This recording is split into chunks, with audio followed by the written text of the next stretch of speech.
Welcome to Indian study. तारीख है आज 22 मई और हम कवर करेंगे 22 मई के सभी इंपॉर्टेंट करंट अफेयर्स के क्वेश्चन। साथ ही साथ इसके साथ जो इंपॉर्टेंट एक्स्ट्रा फैक्ट होंगे वो भी आज हम इस वीडियो में जानने वाले हैं। तो चलिए स्टार्ट करते हैं। उससे पहले जिसने अभी तक हमारे चैनल को सब्सक्राइब नहीं किया है तो जल्दी से सब्सक्राइब कर लीजिए, बेल आइकन को भी दबा दीजिए ताकि आपको आगामी वीडियो का पता चल पाए। और यदि आप लोग वीडियो की PDF चाहते हो बिल्कुल फ्री में, तो आप टेलीग्राम चैनल या फिर व्हाट्सएप चैनल दोनों ही को ज्वाइन कर सकते हो और दोनों का जो लिंक है वो आपको डिस्क्रिप्शन में दिया गया है। चलते हैं हमारे पहले क्वेश्चन की ओर। एंटी टेररिज्म डे कब मनाया गया है? तो इसका बिल्कुल सही आंसर हो जाएगा ऑप्शन बी, यानी कि 21 मई इसका बिल्कुल सही आंसर हो जाएगा। तो 21 मई को हमारा एंटी टेररिज्म डे यानी कि आतंकवाद विरोधी दिवस मनाया जाता है, क्योंकि इस दिन तमिलनाडु में आतंकवादी समूह द्वारा राजीव गांधी की क्या हो गई थी? मृत्यु हो गई थी। इसी कारण ये मनाया जाता है। ठीक है, तो एंटी टेररिज्म डे 21 मई को भारत में मनाया जाता है। अब यदि बात की जाए 21 मई, तो आपको एक बात और याद रखना है। 21 मई को अंतर्राष्ट्रीय चाय दिवस यानी कि इंटरनेशनल टी डे भी मनाया जाता है। तो अंतर्राष्ट्रीय चाय दिवस भी 21 मई को मनाया जाता है। अब यदि इस दिवस की बात की जाए या फिर चाय की बात की जाए, तो चाय के बारे में दो इम्पॉर्टेंट एक्स्ट्रा फैक्ट जो आपको याद रखना है कि भारत जो है वो चीन के बाद दूसरा चाय का सबसे बड़ा उत्पादक देश है। और यदि बात की जाए तो पानी के बाद चाय जो है वो पूरे विश्व भर में सबसे ज़्यादा पिया जाने वाला पेय पदार्थ है। और चाय हमको प्राप्त किससे होती है? तो कैमेलिया सिनेसेंस पौधे से। किससे प्राप्त होती है चाय? कैमेलिया सिनेसेंस पौधे से हमको चाय प्राप्त होती है। तो इतने इंपॉर्टेंट फैक्ट आपको पहले क्वेश्चन से याद रखने थे।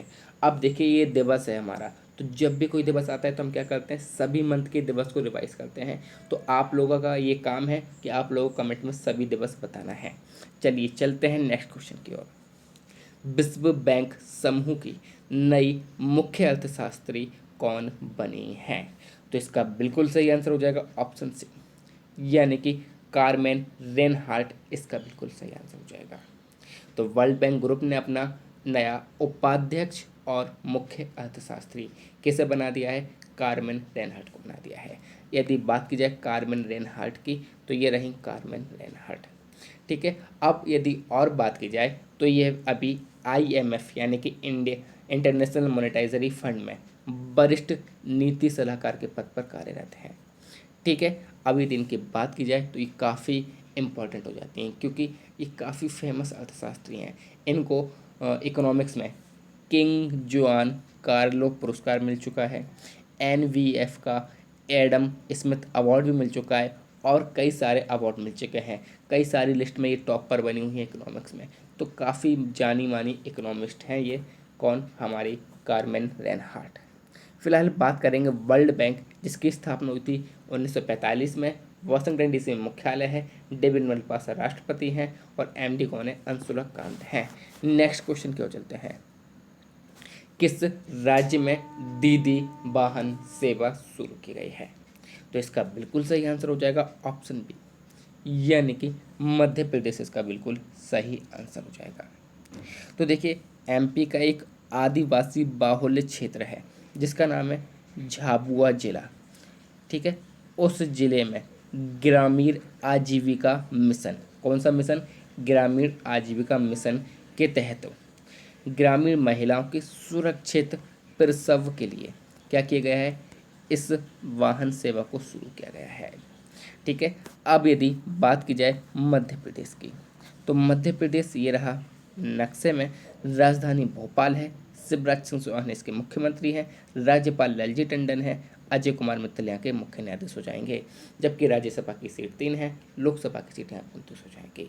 अब मध्य प्रदेश से रिसेंटली आपको इस मंथ की कुछ चीज़ें याद रखनी है, जैसे कि चरण पादुका योजना रिसेंटली मध्य प्रदेश ने शुरू की है, जिसमें क्या होगा? जो हमारे प्रवासी मजदूर हैं उनको चप्पल वगैरह बांटी जाएंगी।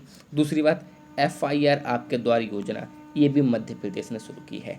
तीसरी बात, संजीवनी वाहन, ये भी मध्य प्रदेश में स्टार्ट किया गया है। चौथी बात, सबसे कम शिशु मृत्यु दर किस राज्य का है? तो ये मध्य प्रदेश का है। तो ये सारी बातें आपको याद रखनी है। नेक्स्ट क्वेश्चन की ओर चलते हैं। हाल ही में किसने पावर लिफ्टर सविता कुमारी और अंकित सिसोदिया को निलंबित किया है। तो यहाँ पर बिल्कुल सही आंसर हो जाएगा ऑप्शन बी, यानी कि नाडा यहाँ पर बिल्कुल सही आंसर हो जाएगा। तो नाडा ने सविता कुमारी को क्या कर दिया है, निलंबित कर दिया है। और क्यों कर दिया है, तो इन्होंने क्या किया था, डोपिंग रोधी नियमों का उल्लंघन किया था, इसी कारण इनको निलंबित कर दिया गया है। यदि बात की जाए नाडा की, तो इसका फुल फॉर्म होता है नेशनल एंटी डोपिंग एजेंसी, जिसकी स्थापना हुई थी 24 नवंबर 2005 में। मुख्यालय नई दिल्ली में है। और खेल मंत्री हमारे कौन है, किरण रिजिजू खेल मंत्री हैं।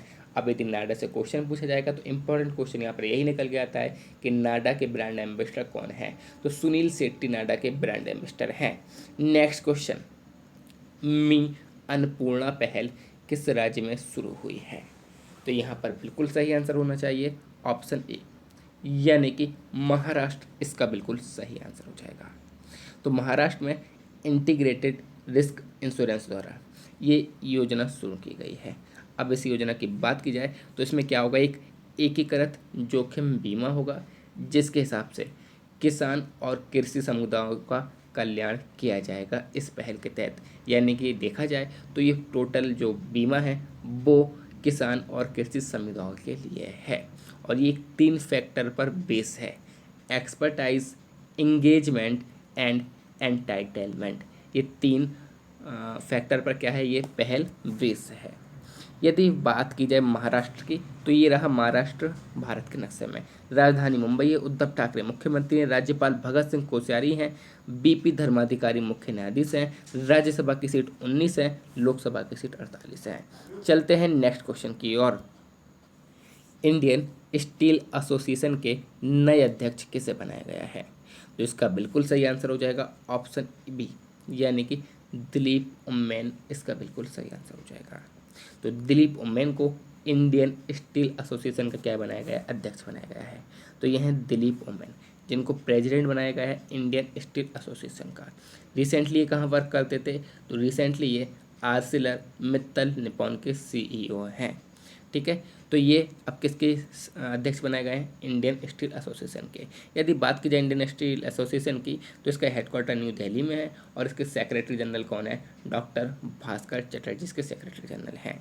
अब देखिए अपॉइंटमेंट की बात आई है तो कुछ अपॉइंटमेंट आपको याद रखना है, जैसे कि WHO की कार्यकारी बोर्ड अध्यक्ष कौन बनाए गए, डॉक्टर हर्षवर्धन बनाया गया है। नरेटको का नया महानिदेशक कैसे चुना गया है, तो राजेश गोयल को चुना गया है। जम्मू एंड कश्मीर बैंक के नए MD कौन चुने गए हैं, तो जुबैर इकबाल चुने गए हैं। तो ये रिसेंटली आपको टोटली इंक्लूड करते हुए जाना है, ऐड करते हुए जाना है। हाल ही में फ्लिपकार्ट ने किसके साथ साझेदारी की है, तो यहाँ पर बिल्कुल सही आंसर हो जाएगा ऑप्शन सी, यानी कि बजाज अलायंस इसका बिल्कुल सही आंसर हो जाएगा। तो बजाज अलायंस के साथ फ्लिपकार्ट ने क्या किया है, साझेदारी की है। क्यों की है, तो डिजिटल मोटर बीमा पॉलिसी, अपने ग्राहकों को डिजिटल मोटर बीमा पॉलिसी देने के लिए।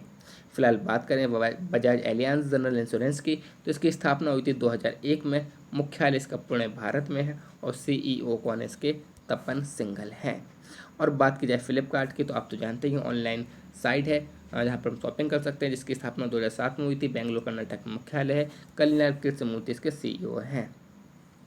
हाल ही में किस राज्य ने सुकून कोविड-19 बीट द स्ट्रेस कार्यक्रम शुरू किया है, तो यहाँ पर बिल्कुल सही आंसर हो जाएगा ऑप्शन ए, यानी कि जम्मू एंड कश्मीर इसका बिल्कुल सही आंसर हो जाएगा। तो जम्मू और कश्मीर के सूचना और जनसंपर्क डिपार्टमेंट ने सुकून कोविड-19 बीट द स्ट्रेस कार्यक्रम शुरू किया है।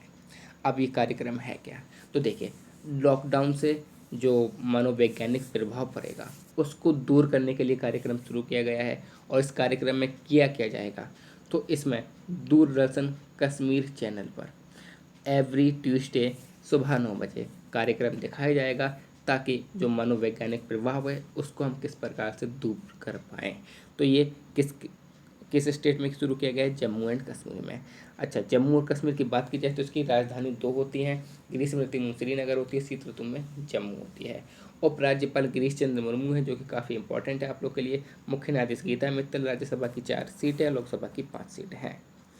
नाबार्ड के नए अध्यक्ष कौन होंगे, ये भी आपके लिए इंपॉर्टेंट क्वेश्चन है। तो इसका बिल्कुल सही आंसर हो जाएगा ऑप्शन बी, यानी कि गोविंदा राजुलू चिंटला, इसका बिल्कुल सही आंसर हो जाएगा। ये नाबार्ड के नए अध्यक्ष बनाए गए हैं। अब नाबार्ड की यदि बात की जाए तो हम नाबार्ड के बारे में बात करेंगे, उससे पहले आप गोविंदा राजुलू चिंटाला को देख लो। तो नाबार्ड, इसका फुल फॉर्म होता है national bank for agriculture and rural development, जिसकी स्थापना हुई थी 12 जुलाई 1982 में। कितने में हुई थी? 12 जुलाई 1982 में इसकी स्थापना हुई थी। अच्छा, इसमें से क्वेश्चन इंपॉर्टेंट ये पूछा जाता है कि नाबार्ड की स्थापना किस पंचवर्षीय योजना के तहत हुई थी? तो देखिए, जब छठवीं पंचवर्षीय योजना चल रही थी, जब नाबार्ड की स्थापना हुई थी। एक और क्वेश्चन पूछा जाता है कि नाबार्ड की जो स्थापना है वो किस कमेटी के सुझाव पर की गई थी?